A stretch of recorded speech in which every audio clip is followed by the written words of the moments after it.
买前白月光，用后心慌慌。你有哪些家电是头脑一热就兴冲冲买回家的，结果新鲜感一过就祛魅变得乏味，甚至留在墙角吃灰的智商税产品呢？本期咱们就来盘点4种曾被吹捧上天，如今买完就后悔的家电产品，看看你被坑过几个。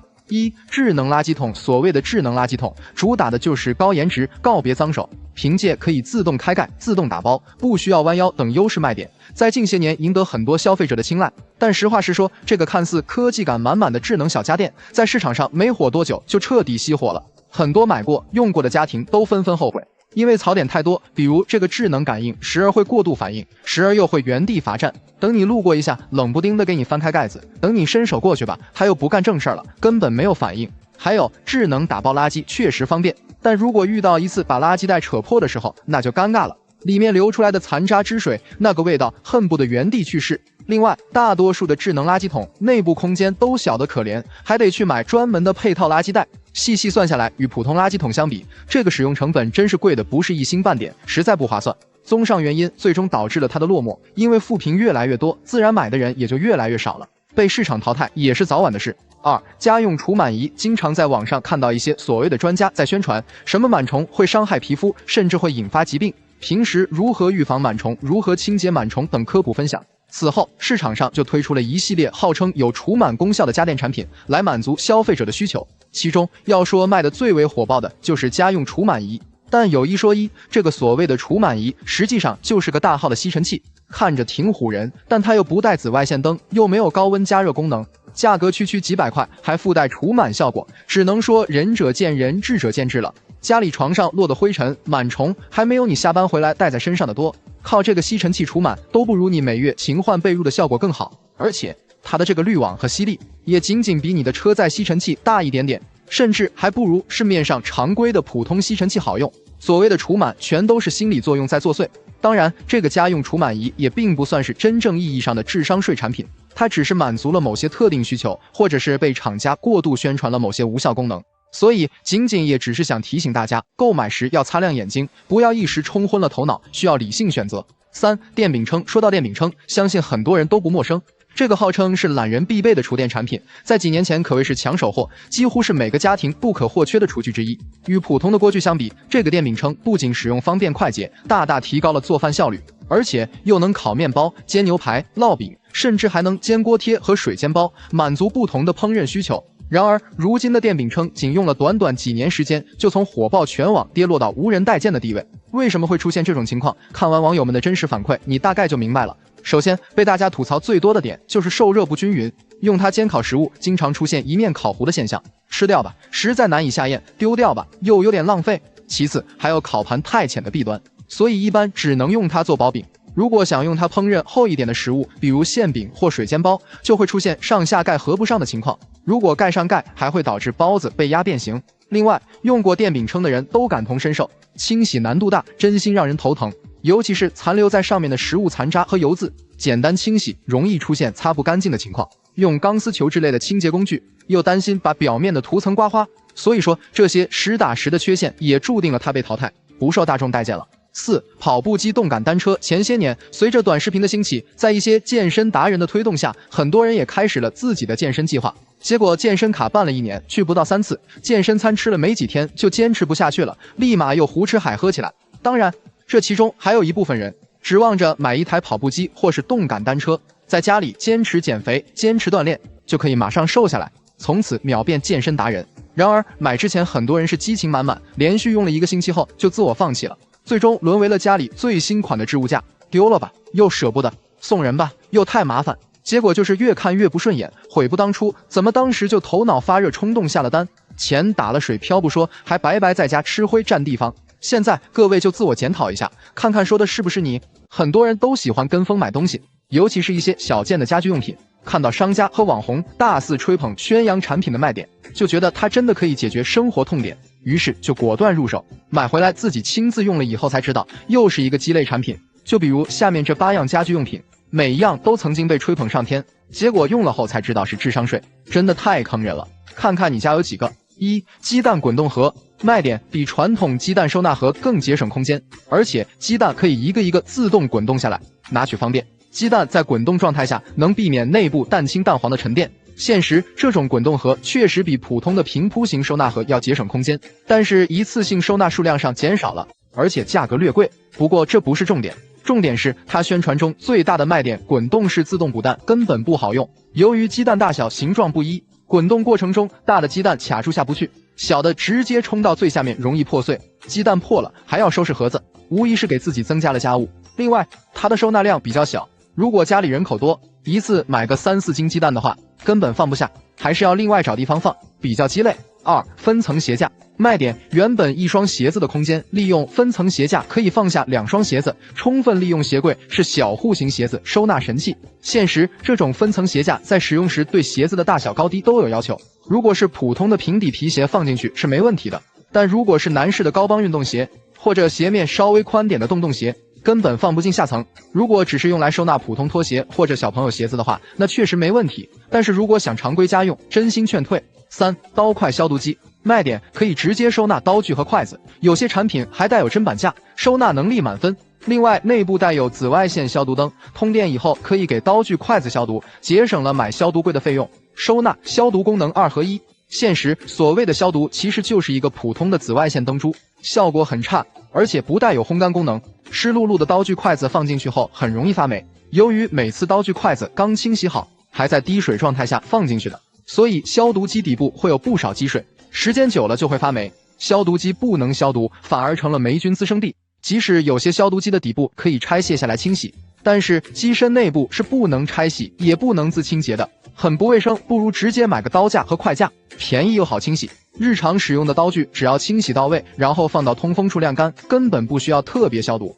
筷子也是如此，不过木质筷子即使是干净的，最好也要半年更换一次，更有利于健康。4. 电热毛巾架卖点：通电后可以烘干毛巾、内衣裤等小件衣物，冬天洗澡时还可以给浴巾、换洗衣物加热，平常还可以当作毛巾架使用。现实，卖点中的功能确实都可以实现，但是也很鸡肋。电热毛巾架要想有烘干加热效果，就必须保持通电状态，还是比较费电的，而且烘干后的衣物比较硬，看着是一层层的横干，但其实能放的毛巾数量很有限，多放2条就要叠放一起了，而且体积大，太占地方。如果非要说它有用的话，大概就是只适合南方的梅雨季和回南天的时候，可以临时烘干毛巾、内衣裤，免得没得穿。北方家庭的话，还是劝退吧。5. 勺盖一体调料罐卖点：简约大方，勺子和盖子是一体的，单手取用调料很方便。现实，超级不好用，装调料的时候如果装得太满，勺子放不进去，需要使劲倒进去，很费劲，用到后面调料少了后，勺子又够不到底。也正因为勺子和盖子是一体的，每次使用过后需要用力盖上盖子，不然里面的调料就会受潮，还不如直接用调料原装的袋子方便。6. 蚝油按压嘴卖点：按压式出油，操作方便，不用再甩蚝油瓶了。现实，虽然可以按压式出油，但是出油量很难控制。最大的缺点是按压嘴的吸管不是密封的，时间久了以后就会发霉，瓶口周围由于不能完全吻合也会发霉。拆封后的蚝油是需要放冰箱冷藏的，如果没有密封，也容易被冰箱内的其他食材污染，所以还是用原装的盖子倒过来放比较卫生。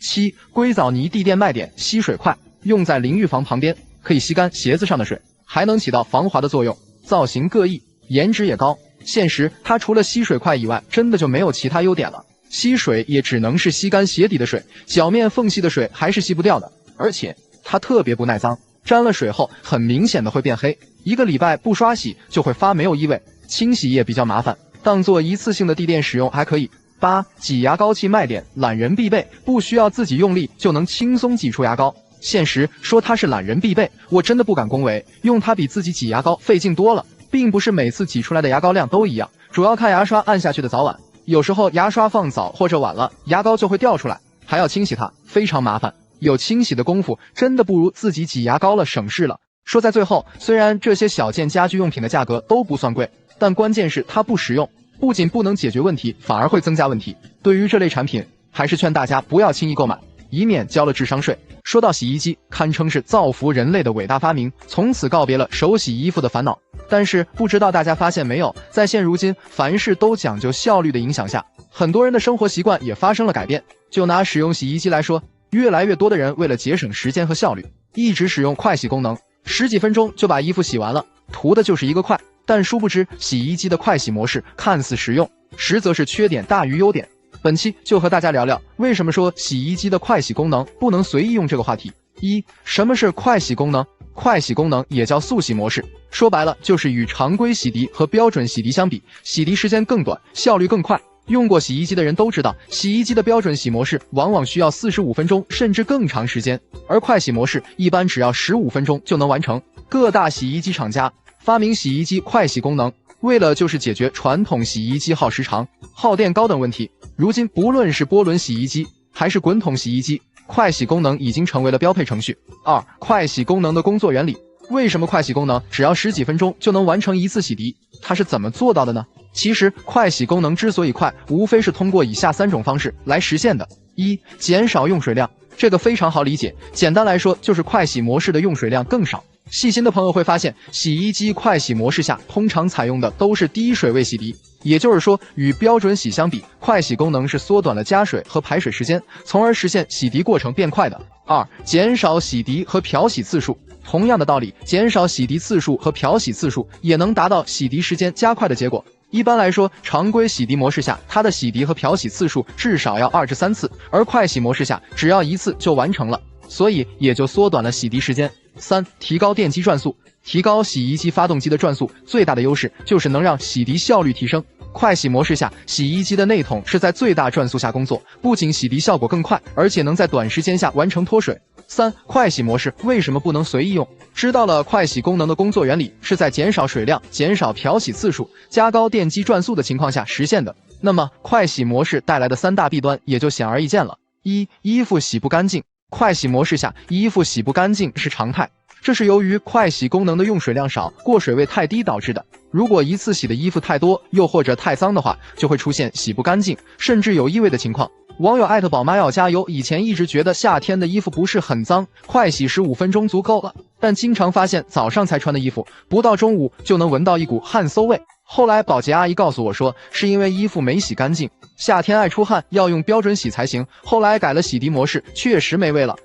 会残留泡沫。之前看到网上有很多网友吐槽，家里刚买的洗衣机不好用，洗完的衣服会残留泡沫。其实这大概率是因为经常使用快洗功能所导致的。上文也提到过，洗衣机的快洗模式会减少洗涤时间和漂洗次数，漂洗次数少就会出现洗衣液挥发不彻底、残留泡沫的情况。网友小妖精怪不得新洗的衣服穿在身上老是痒，应该是泡沫没清洗干净的原因。原来一直用快洗功能，最近才发现衣服洗完盖门都是泡沫，已经洗了2次了，还是这样。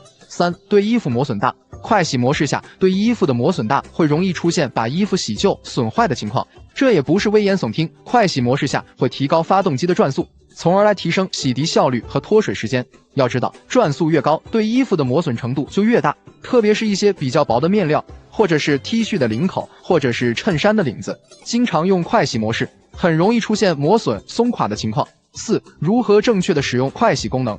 当然，快洗功能也不是不能用，只不过最好用它洗一些不太脏且不怕磨损的衣服，比如说袜子、牛仔裤一类的。此外，如果使用快洗功能，还需要注意以下几点。第一，衣服尽量要少放，洗涤重量不要超过洗衣机承重重量的1半。切记，大件的床单、被罩一类的衣服不要用快洗模式。第二，洗衣液不能放太多，使用快洗模式务必要控制好洗衣液或洗衣粉的使用量，放置过多就会出现残留泡沫、漂洗不干净的情况。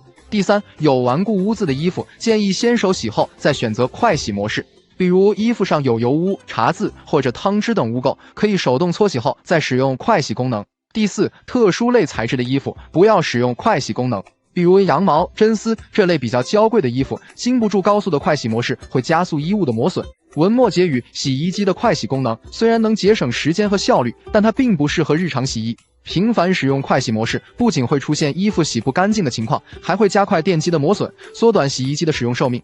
为什么越来越多的人不推荐滚筒洗衣机？我家也跟风买了，用了半年后果断换回波轮，苦不堪言的是再也没出现过，太省心了。洗衣机分为波轮和滚筒2种，其中滚筒式洗衣机在前些年相当流行，凭借高颜值、功能多、省水不伤衣等优势，一度成为了家庭洗衣机的首选。但实话实说，现在的滚筒洗衣机的使用缺陷，慢慢的被越来越多的消费者诟病，甚至很多年轻群体在使用一段时间后，也都换回了波轮式洗衣机。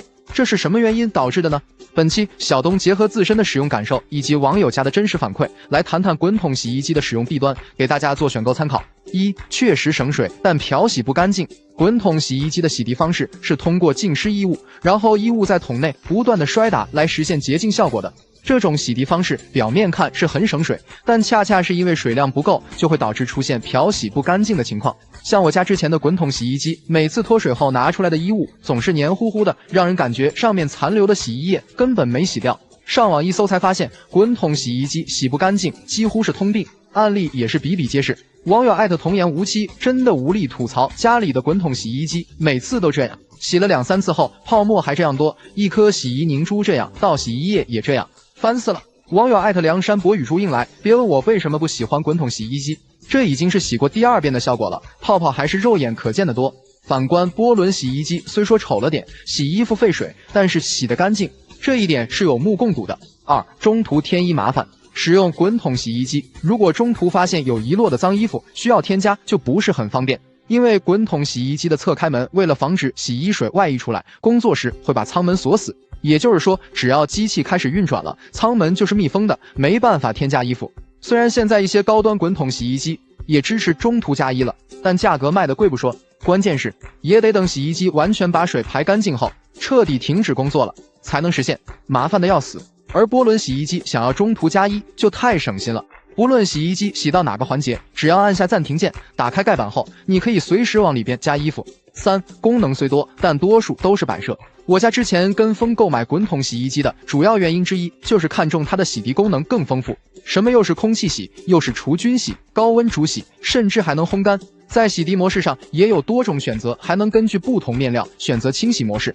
但真正使用后才发现，这些附加功能对于大多数家庭来说根本就是摆设，华而不实。其中一些功能按键直到洗衣机用坏了都不曾使用过。此外，滚筒洗衣机过于复杂的功能按键，如果给家里的老人来用的话，还不是很友好。很多时候开启洗衣机后都不知道该按哪个洗衣机键才能正常洗涤。网友桃子甜甜去年给父母家买了一台高端的洗衣机，结果每次回家发现老妈还是手洗衣物，问她为啥不用，说是滚筒的太复杂按不来，结果白花了5000大洋成了摆设。所以说年轻人喜欢滚筒，老年人选波轮的这一说法并不是没有道理，这都是消费者一户一户验证出来的。波轮洗衣机傻瓜式的操作方式更能让老年人接受。4、费电，清洗时间长。都说滚筒洗衣机省水不伤衣，这确实是它的优势，但清洗时间长，耗时费电也是它的弊端。这一点但凡是使用过滚筒洗衣机人都感同身受。虽说滚筒洗衣机也有15分钟快洗模式，但那是在减少洗涤时间和漂洗次数基础上实现的，根本洗不干净。选择常规洗涤基本都是1个小时起步，如果是洗大件被套，甚至要2至3个小时之久，耗时长，费电自然高。网友洛可可新家装修买的是滚筒洗衣机，第一次使用就把4件套放进去连洗带烘，结果从下午3点半一直工作到晚上8点半才洗完，这么久的时间真的正常吗？网友脑袋瓜子小怂包，之前家里波轮洗衣机一直都是用15分钟快洗，新买的滚筒洗衣机第一次用洗衣凝珠，说明书上说不让用快洗，结果调了一下其他模式，发现时长没有低于1个小时的，甚至还有洗2个小时的模式，这洗衣时间也太长了吧。5、维护维修成本高。滚筒洗衣机的功能虽多，但结构也相对复杂，增加了故障率不说，如果出现问题后，维修的成本也会增高。而且据我了解，现在的滚筒洗衣机不同的品牌和型号，功能和技术都大不相同，也就是说它们之间的配件不是统一的，如果出现故障，很容易出现配件配不上的情况，那后期也只能换新机了。网友青年洗衣机突然罢工，滚筒不转了，找了售后人员上门检测，说是排水口堵了，清理很多头发和猫毛，着实辣眼睛。试了下洗衣机可以正常运转了，但机器还是不排水。后期师傅再次检查，说是排水泵坏了，如果换新的价格要580元，好家伙，真心修不起啊。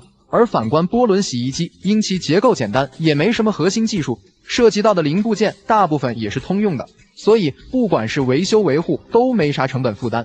其实对于大部分家庭来说，选择洗衣机最终追求的无非是能把衣服洗干净，无论是波轮还是滚筒，只要洗净比高，能耗低，满足这2点就够了。而且从性价比的角度来看，滚筒洗衣机也没优势可言，花3000块买的普通入门款，如果选择波轮洗衣机都是顶配了。用过滚筒洗衣机后，发现还是传统涡轮洗衣机更适合我。上述那些糟心的体验也没再出现过。家用空调堪称是夏日的续命神器，几乎家家必备。但有一说一，空调虽然人人会用，但多数人对于如何选购还是一知半解。消费者普遍只会关注价格、看品牌，这就导致要么多花钱交了智商税，要么图便宜买到制冷差、耗电、噪音大的产品，后期使用起来苦不堪言。那问题来了，家用空调到底怎么选才会不踩坑？这一期小东帮大家总结了选购空调的7点攻略，希望对你有所帮助。1. 不买定频空调。目前空调的制冷类型分定频和变频2种，虽说定频空调价格便宜，故障率低，但缺点是温控效率差，压缩机反复启停，晚上睡觉要么被冻醒，要么被热醒。目前定频空调已经被淘汰了，市场上还在卖的都是老款库存机。反观变频空调，虽说并不一定节能，但变频的优势是能带来更好的舒适体验。变频压缩机可以根据室温自动调节运行速度，这样就不用频繁的高速运行和启停，会更加舒适省电。2. 不买高能耗的。定频空调之所以被市场淘汰的主要原因就是能效比低，换句话说就是比较耗电。也就是说，空调的能效等级越高，综合耗电量越小，也就是更加省电。目前3级能效是进入市场的最低门槛，新1级能效空调最省电。外行人可能不知道，1级能效之所以省电，制冷效率高，是因为冷凝器和蒸发器的使用面积也要比3级空调的大。所以说，不要图便宜买高能耗的空调，不然每月消耗的电费会让你欲哭无泪。3. 不买制冷量太小的。空调匹数越大，制冷面积越大，建议在合理范围内买大半匹或1匹的。因为空调的实际使用效果受户型朝向、保温效果、大玻璃窗、密封性等多种因素影响，所以比如20平方面积的房间，建议买大1匹或 1.5 匹的。事实上，市面上 1.5 匹和1匹空调的价格也仅仅相差100至200元左右，但配置上却升级了很多，是性价比极高的选择。4. 不买风管机。风管机其实就是中央空调的衍生品，只不过是1拖1的形式，你可以把它想象成装在吊顶里的挂机空调，所以说也就装修颜值高这一个优势，剩下的全是缺点。论装修档次和舒适度不如中央空调，论性价比和维修维护省心程度不如挂机，这玩意还有噪音大、能耗高的毛病。5. 不买新风空调。目前空调的新功能很多，什么新风、自清洁、无风感等等，但大多数是没啥用的附加功能。就拿新风功能来说，不仅会增加空调的安装难度和成本，而且过滤网面积小，需要频繁的更换滤芯才有效果。另外，技术上与独立新风系统相比也差距很大，现实情况是还不如开窗通风来得实际。6. 不买单冷空调。其实家用空调也分单冷和冷暖两用2种，很多人家里安装了地暖，就觉得空调制热功能用不上，所以就选了单冷空调。殊不知，单冷空调比冷暖两用的制冷效率会低很多，因为单冷空调的冷凝器要比冷暖的小。此外，价格上也没有太大优势，便宜那200-300元，却买个低配的产品，实属不划算。7. 不买溢价高的品牌。空调认准大品牌买肯定是没错的，毕竟市场占有率、核心技术、售后服务都是有保障的。但真没必要买高溢价的品牌，特别是很多人还迷恋所谓的进口品牌、进口技术，那很容易交智商税。现在国内品牌空调的技术早已日渐成熟，没必要买高溢价的进口品牌买单。像什么大金、三菱、富士通等等，相同配置、相同匹数，价格相差到一半不止。建议首选国内3剑客、格力、美的、海尔，性价比更高，家用个10年8年一点毛病没有。以上总结的空调选购7不买原则纯属个人观点，仅供大家参考。毕竟每家每户的购买预算和实际需求都不同，最终还是要根据自身的实际情况去选择匹配适合的空调。炎炎夏日，希望大家都能买到满意且耐用的空调。你有没有发现，几乎每年都会有一些网红家居用品出来，功能被各种夸大吹捧，但是却经不起时间和实践的考验，最终只能沦为笑柄。在这个过程中，商家是赚得盆满钵满，推荐他的网红也是名利双收，而消费者成了唯一受害者。就比如下面这6样家居用品，有多少人是冲着他们的功能买的，最终却被坑了的。1. 多功能 S 型裤架。衣柜空间不够用的时候，我们就会考虑使用一些收纳工具，希望能把多余的空间利用起来。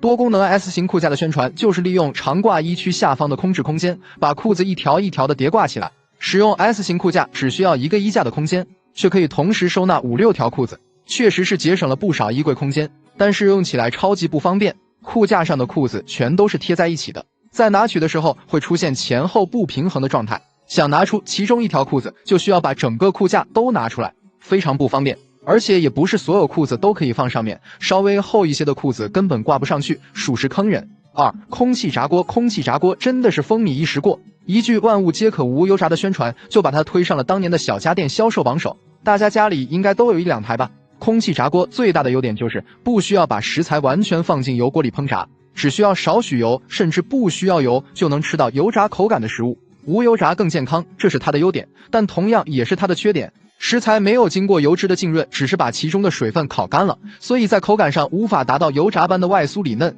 而且由于食材是在密封的炸锅内，无法及时观察它的熟透情况，所以经常不是烤糊了就是没有熟，很尴尬。另外，空气炸锅被弃用的原因还有一个就是它不好清洗，它不像普通的锅具可以直接放在水龙头下冲洗，它底部和顶部都有加热圈，是不能泡水的，只能擦洗，基本很难完全清洗干净。这也就是为什么空气炸锅的使用次数多了以后，烤出来的食物有一股酸涩的塑料味的原因。3. 豆袋，豆袋又称懒人沙发，听上去好像是给懒人的福利，其实只要你用过一次后，就知道自己被这个名字坑了，它真的不好用。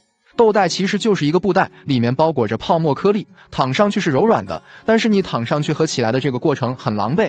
豆袋放地上是低矮的，你要躺上去就需要先放低自己的重心，趴下去或者跪着躺上面，起来的时候也需要用手肘支撑。另外，成年人躺在上面的时候，要么是脖子没有支撑，要么是腰部和臀部悬空，整个身体是无法完全放松的，很难受。如果你想清洗布袋的话，就需要把里面的泡沫颗粒全部倒出来，它们会飞得你全屋都是，吸尘器都吸不干净。4. 恒温杯垫这个东西不能说它完全是智商税，但是用起来就是觉得很坑，可以说是既实用又鸡肋。说它实用是因为它确实可以加热，比如放在办公桌上给玻璃水杯里的水保温，但是如果你想用它来加热，那真的要劝退了。用恒温杯垫加热牛奶的时候，你会发现10分钟后尝一口是冷的，再过10分钟后只有最底下有一口热的，加热效果特别差。如果只是用它来保温确实没问题，但是加热功能比较坑。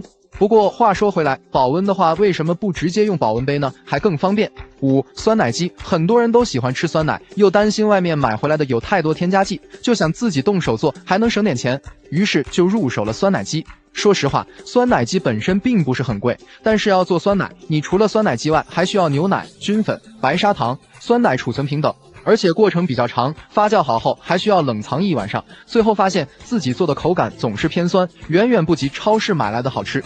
6. 麦饭石不粘锅炒菜糊锅，确实是很多人做饭时的苦恼，因此当麦饭石不粘锅出来的时候，在商家和网红的吹捧下，大家争相购买，但是买回来后发现这玩意儿其实就是智商税啊！很多人以为麦饭石不粘锅是用麦饭石做的锅，就像铁锅是用铁打造的一样。其实麦饭石不粘锅和麦饭石根本没有半毛钱关系，它只是在普通锅具的表面加了一层麦饭石色的涂层而已，涂层很薄。如果用铁锅铲或者烹饪一些带有尖角的食材，比如炒螃蟹时，涂层上就会有明显的划痕，要不了多久就会看到涂层有明显的脱落。没有了涂层的不粘锅就变成了粘锅。大家买东西的时候，千万不要只听商家或者网红的推荐和夸大，一定要理智选择购买，不跟风不冲动，理性消费，才能减少被坑的可能。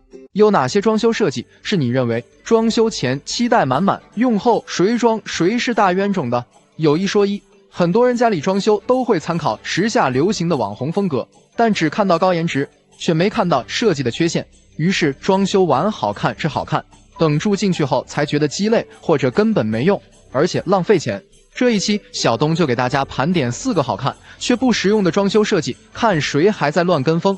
1. 梦幻帘，有多少颜值控的小仙女被仙气飘飘的梦幻窗帘种草，一眼看上去就是那种走不动道的好看，幻想着装到自己家里也能成为全屋的颜值担当。但实话实说，你在样板间看当然好看，又没有风，等你真正装到家里才发现，一阵风过后那叫一个群魔乱舞，而且时间一长卡扣还特别容易坏，一个心情不好就卡死给你看。此外清洗更是难上加难，梦幻帘的卡扣拆了还能不能自己装回去都是个问题。网友艾特睡到自然醒，梦幻帘就是个美丽的废物，不接受反驳。我家轨道半年坏了2次，均是大修，原本是180度旋转开合，故障后左半90度卡死，第2次是叶片突然不能均匀散开了，网友艾特不给糖就捣蛋，想装梦幻莲的宝子们真的要慎重。好看是好看，但巨难清洗。先不说那个卡扣拆完是否能装上，装上能不能均匀的问题，就算这些都能解决，就问你洗完变短能不能接受？洗完皱皱巴巴的怎么办？综上，梦幻莲虽美，但轨道易出问题，而且清洗也麻烦，所以千万别盲目跟风。想要追求梦幻的效果，可以试试幻影莲和蛇形轨道的组合，效果也是一模一样的。2. 岩板电视墙，真不理解，这都2024年了，还有人愿意花重金去打造所谓的电视墙，又是岩板又是木格栅的。现在很多人连电视都很少看了，还对电视墙有执念，真不知道图啥。先不说这种千篇一律的电视背景墙是不是容易过时，关键是没把钱花在刀刃上。不信的话，你现在买个100寸的电视装上去，再看看你家电视墙上下还能露出多少来。岩板电视墙又贵又难安装，过几年看腻了，然后还没办法换，真不如直接留个大白墙，然后利用摆件或绿植去营造空间的氛围感，省钱还不过时。当然也可以做一整面墙的电视收纳柜，既兼顾了装饰效果，还能增加收纳功能。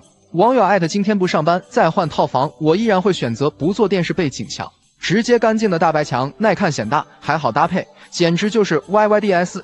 网友艾特君君自装的家，装修嘛，实用第一。很庆幸坚持做了满墙电视柜，成年人的琐事一地鸡毛，回到家再看到乱七八糟的杂物得不到收纳，情绪根本无法控制。整面墙的电视柜，很多杂物都可以藏起来，给我的新家带来整洁干净。3. 长条地漏，和梦幻莲一样，好看但不好用的还有卫生间这种网红长条地漏。